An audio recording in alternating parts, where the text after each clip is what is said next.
Israel ফিলিস্তিন Hezbollah চলছে ভয়ঙ্কর যুদ্ধ। গাজা ও লেবাননে লাগাতার ধ্বংসযজ্ঞ চালিয়ে যাচ্ছে ইহুদিবাদী ইসরায়েল। যুদ্ধের ফুলিঙ্গ উঠছে পুরো মধ্যপ্রাচ্য। থেমে নেই হিজবুল্লাহ প্রতিরোধ হামলায় ইসরায়েল জুড়ে বাজছে ইহুদিদের মৃত্যু সাইরেন। পালিয়ে যাচ্ছে লক্ষ লক্ষ ইহুদি। জানিয়ে দেব আমাদের হাতে থাকা যুদ্ধের সর্বশেষ পরিস্থিতি নিয়ে আপডেট সংবাদগুলো। শুরুতেই শিরোনাম। হিজবুল্লাহর হামলায় এবার বিদ্যুৎহীন ইসরায়েলি শহর। এদিকে ইসরায়েলের ভবিষ্যতের ব্যাপারে অনিশ্চয়তা অব্যাহত। পালানোর হিড়িক। কানাডা সরকারের কাছে হাজার হাজার ইহুদিবাদীর চাকরির অনুরোধ। এরপরেই জানাবো ইয়েমেনের অভিযান অব্যাহত। হামলার শিকার মার্কিন রণতরী অনেকটা পালিয়ে বেড়াচ্ছে। জানিয়ে দেব লেবাননে যুদ্ধবিরতি সিদ্ধান্তে সমর্থন ইরানের। অপরদিকে সোলাইমানি হত্যার বিচার নিশ্চিত করার অঙ্গীকার করল তেহরান। এবং সর্বশেষ জানাবো ফিলিস্তিনের সহায়তা দেব, তবু ইসরায়েলকে স্বীকৃত নয় বলেছেন মালয়েশিয়ার প্রধানমন্ত্রী আনোয়ার ইব্রাহিম। শুনছিলেন সর্বশেষ আপডেট আন্তর্জাতিক সংবাদগুলোর শিরোনাম। এবারে বিস্তারিত। এবার হিজবুল্লাহর ভয়াবহ হামলায় বিদ্যুৎহীন ইসরায়েলি শহর। লেবাননের সশস্ত্র গোষ্ঠী হিজবুল্লাহ ছোড়া ড্রোনের আঘাতে উত্তর ইসরায়েলের নাহারিয়া শহরের বিদ্যুৎ সরবরাহ বিঘ্নিত হয়েছে। হিজবুল্লাহ ড্রোন হামলার পর নাহারিয়ার বিদ্যুৎ সরবরাহ বন্ধ হয়ে যায়। ইসরায়েলি সামরিক বাহিনী জানিয়েছে হিজবুল্লাহ ড্রোনটি নাহারিয়া শহরের একটি অ্যাপার্টমেন্টে আশ্রয় পড়ে। এছাড়া ইসরায়েলি প্রশাসন জানিয়েছে হিজবুল্লাহ ছোড়া ড্রোন ও রকেটের কারণে নাহারিয়া, পশ্চিম গ্যালিলি ও আশপাশের এলাকায় সাইরেন বেজে উঠেছে। এদিকে শনিবার দুপুরে লেবাননের রাজধানী বৈরুতের দক্ষিণ শহরতলিতে নতুন করে বিমান হামলা চালিয়েছে ইসরায়েলি বাহিনী। লেবাননের রাষ্ট্রীয় ন্যাশনাল নিউজ এজেন্সি চিয়ায় শহরের আশপাশে শত্রু বিমানের বিমান হামলার সময় উপরে ধোঁয়ার কুণ্ডুলি উড়েছে এমন ছবি দেখানো হয়।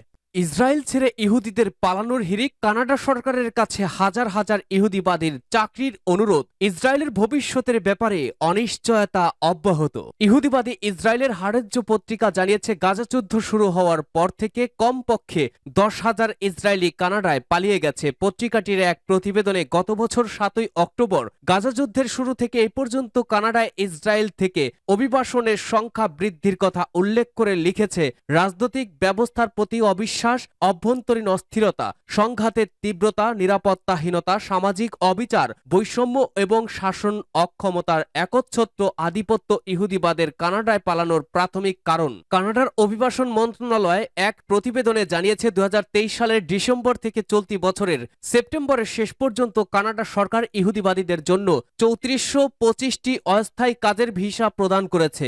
ইসরায়েলের টিভি চ্যানেল 12 এক প্রতিবেদনে জানিয়েছে যে গাজা যুদ্ধের শুরু থেকে পর্যন্ত 10 লাখেরও বেশি ইহুদিবাদী ইসরায়েল ত্যাগ করেছে এবং তারা নিজেদের আসল যে দেশ বা অঞ্চল থেকে এসেছিল সেই সব দেশে, বিশেষ করে ইউরোপ ও আমেরিকায় ফিরে গেছে। ইসরায়েলের জনমত জরিপ সংস্থা সিজেআই এর ফলাফলে দেখা গেছে ইসরায়েলের দখলকৃত অঞ্চলগুলোতে বসবাসকারী 29% ইহুদিবাদী পালিয়ে যাওয়ার কথা ভাবছে এবং তাদের মধ্যে 71% আগামী মাসগুলোতে তাদের জীবনমান ও পরিস্থিতি সম্পর্কে আশাবাদী নয়।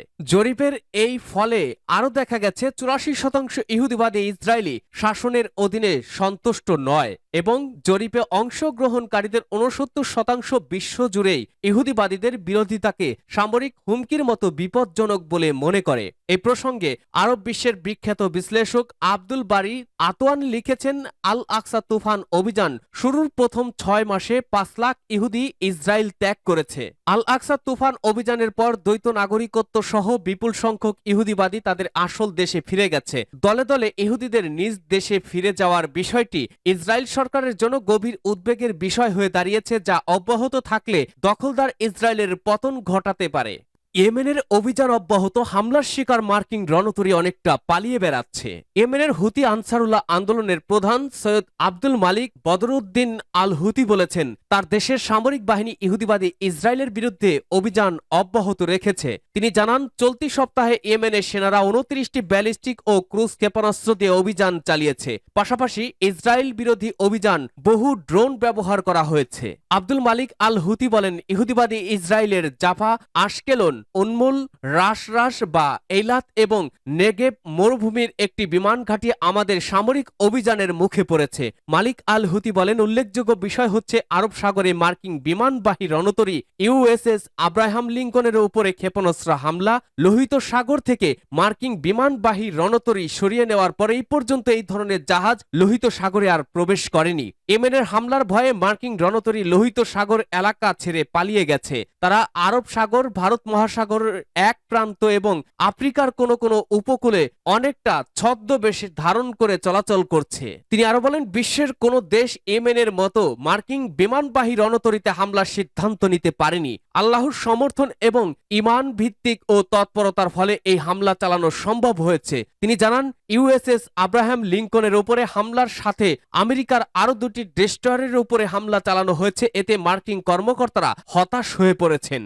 লেবাননের যুদ্ধবিরতির সিদ্ধান্তে সমর্থন ইরানের। ইসরায়েলের সঙ্গে যুদ্ধবিরতি চুক্তি বাস্তবায়নে লেবাননের যে কোনো সিদ্ধান্তকে সমর্থন দেবে ইরান। শুক্রবার বৈরুতের সফরে এই মন্তব্য করেন ইরানের সর্বোচ্চ নেতা আয়াতুল্লাহ আলী খামেনির উপদেষ্টা আলী লারিজানি। তার এই মন্তব্যের মধ্য দিয়ে তেহরানের পক্ষ থেকে এই সংঘাত থামানোর ইঙ্গিত দেওয়া হলো। বার্তা সংস্থা এএপির প্রতিবেদনে বলা হয়েছে, গত বৃহস্পতিবার লেবানন পার্লামেন্টের স্পিকার নাবিহ বেরির কাছে একটি যুদ্ধবিরতি চুক্তির খসড়া প্রস্তাব দেন লেবাননের নিযুক্ত যুক্তরাষ্ট্রের রাষ্ট্রদূত। এই খসড়া প্রস্তাবটি ইসরায়েল ও হিজবুল্লাহর মধ্যকার সংঘাত থামাতে যুক্তরাষ্ট্রের দেয়া প্রথম লিখিত প্রস্তাব। যদিও এই প্রস্তাবে কি আছে তার বিস্তারিত এখনো জানা যায়নি, তবে খসড়া এই প্রস্তাবে হিজবুল্লাহর পক্ষ থেকে লেবানন পার্লামেন্টের স্পিকারকে ইসরায়েলের সঙ্গে আলোচনার জন্য সমর্থন দেওয়া হয়েছে। সম্প্রতি লেবাননে তেল আবিবের আগ্রাসনের মাত্রা আরো জোরদার হয়েছে। ইসরায়েলের লাগাতার হামলায় ব্যাপক ক্ষয়ক্ষতির সম্মুখীন হয়েছে হিজবুল্লাহ এবং পরিস্থিতিতে মিত্রদের বাঁচাতেই হয়তো যুদ্ধ বন্ধের চিন্তা করছে তেহরান। ব্যাখ্যা দিয়েছেন, আমি যুক্তরাষ্ট্রের প্রস্তাবের লাগাম টেনে ধরতে আসিনি, বরং লেবাননের সিদ্ধান্তকেই স্বাগত জানাতে চাই। তিনি বলেন, যে কোনো পরিস্থিতিতেই ইরান লেবানন সরকারকে সমর্থন দিয়ে যাবে। যুদ্ধবিরতির এই আলোচনার মধ্যেও লেবাননে ব্যাপক হামলা চালিয়ে যাচ্ছে ইসরায়েলি বাহিনী। শুক্রবার রাজধানীর বৈরুতের দক্ষিণ শহরতলি একাধিক ভবনে বিমান হামলা চালিয়েছে ইসরায়েলি যুদ্ধ বিমান। এতে বেশ কয়েকজন হতাহত হয়েছেন। ঘটনাস্থল থেকে ধারণ করা ভিডিওতে দেখা গেছে প্রচন্ড বিস্ফোরণের শব্দ শোনা যাচ্ছে এবং ভবনগুলো ধসে পড়ছে। দাহিয়াহ ও তাইউনেহ এলাকায় অন্যান্য এলাকায় বড় ধরনের হামলা চালানো হয়েছে। গত বছরের অক্টোবরে ফিলিস্তিনের গাজায় ইসরায়েলি আগ্রাসন শুরু হওয়ার পর থেকেই লেবাননের সশস্ত্র গোষ্ঠী হিজবুল্লাহর সঙ্গে সংঘাত চলছে। তবে চলতি বছরের সেপ্টেম্বরের শেষ দিকে লেবাননের হামলা জোরদার করেছে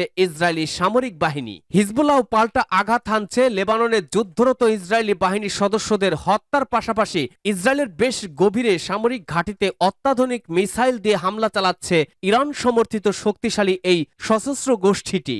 সুলাইমানি হত্যার বিচার নিশ্চিত করার অঙ্গীকার তেহরানের। কোনো গোপন পরিকল্পনা নয়, আইনি ও বিচারের মাধ্যমে প্রয়াত লেফটেন্যান্ট জেনারেল কাসেম সুলাইমানিকে হত্যার বিচার নিশ্চিতের চেষ্টা করবে ইরান, এমনটাই জানিয়েছে জাতিসংঘে নিযুক্ত দেশটির কূটনৈতিক মিশন। সাবেক প্রেসিডেন্ট ডোনাল্ড ট্রাম্পের প্রত্যক্ষ নির্দেশে 2020 সালের 3রা জানুয়ারি বাগদাদ আন্তর্জাতিক বিমানবন্দরের বাইরে ইরানের কুদস ফোর্সের কমান্ডার জেনারেল সুলাইমানকে ড্রোন হামলায় হত্যা করে মার্কিন সামরিক বাহিনী। মার্কিন গোয়েন্দাদের ধারণা 5ই নভেম্বর নির্বাচনের আগে সুলাইমানি হত্যার বদলা নিতে ট্রাম্পকে খুনের ছক কষেছিল ইরান। এর মধ্যে কমলা হ্যারিসকে হারিয়ে আবারও মার্কিন প্রেসিডেন্ট হিসেবে হোয়াইট হাউসে বসতে যাচ্ছে ট্রাম্প। বর্তমানে যুক্তরাষ্ট্রের বিচার বিভাগ কমপক্ষে 2 ব্যক্তির বিরুদ্ধে মামলা চলছে যারা ট্রাম্পকে হত্যার ষড়যন্ত্রের অংশ ছিলেন।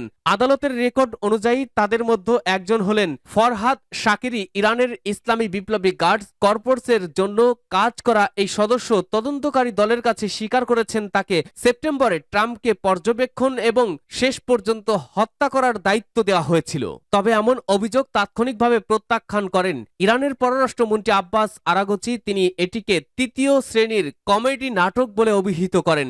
ইরানের 3য় পক্ষের মাধ্যমে ডোনাল্ড ট্রাম্পকে হত্যার কোনো কথিত কোনো পরিকল্পনা নেই বলে সেপ্টেম্বরে লিখিত আশ্বাস প্রদান করেছিল ইরান। এছাড়া ইরানের দাবি তারা আইনি ও বিচার বিভাগীয় কর্তৃপক্ষের মাধ্যমে সুলাইমানি হত্যার বিষয়টি অনুসরণ করছে এবং আন্তর্জাতিক আইনের সুপরিচিত নীতিগুলি সম্পূর্ণভাবে মেনে চলে। ইসরায়েলকে স্বীকৃতি নয়, ফিলিস্তিনিদের সহায়তা দেব বলেছেন আনোয়ার ইব্রাহিম। মালয়েশিয়ার প্রধানমন্ত্রী আনোয়ার ইব্রাহিম আবারও বলেছেন তার দেশ ফিলিস্তিনিদের সহায়তা দেবে, ইসরায়েলকে স্বীকৃতি নয়। লাতিন আমেরিকার দেশ পেরুতে শুক্রবার Asia Pacific economic cooperation APEC সংবাদ সম্মেলনে আনোয়ার ইব্রাহিম এই মন্তব্য করেন। ইসরায়েলের সঙ্গে বরাবরই কূটনৈতিক দূরত্ব বজায় রেখে চলে মালয়েশিয়া। এই নীতিতে পরিবর্তন আনতে চায় কিনা তার সরকার, মালয়েশিয়ার প্রধানমন্ত্রীকে এ প্রশ্ন করা হয়েছিল। জবাবে তিনি ইসরায়েল ও ফিলিস্তিন নিয়ে নিজের সরকারের আগের অবস্থানই পুনর্ব্যক্ত করেন। মালয়েশিয়ার প্রধানমন্ত্রী বলেন, ইসরায়েলের বিরুদ্ধে কঠোর অবস্থান থাকবে। ফিলিস্তিনিদের বিরুদ্ধে ইসরায়েলের ক্রমবর্ধমান সহিংসতার বিষয়ে এবারের অ্যাপেক সম্মেলনে একমাত্র দেশ হিসেবে মালয়েশিয়াই প্রশ্ন তুলেছে। আনোয়ার ইব্রাহিম বলেন, একটি জাতির অধিকারের বিষয়টি অস্বীকার করা হলে আমরা কিভাবে অর্থনীতি ও মুক্ত বাণিজ্য সম্পর্কে কথা বলতে পারি? এটা ন্যায় বিচারের বিষয়, যেখানে প্রয়োজন সেখানেই ফিলিস্তিনিদের সমর্থন অব্যাহত রাখবে মালয়েশিয়া।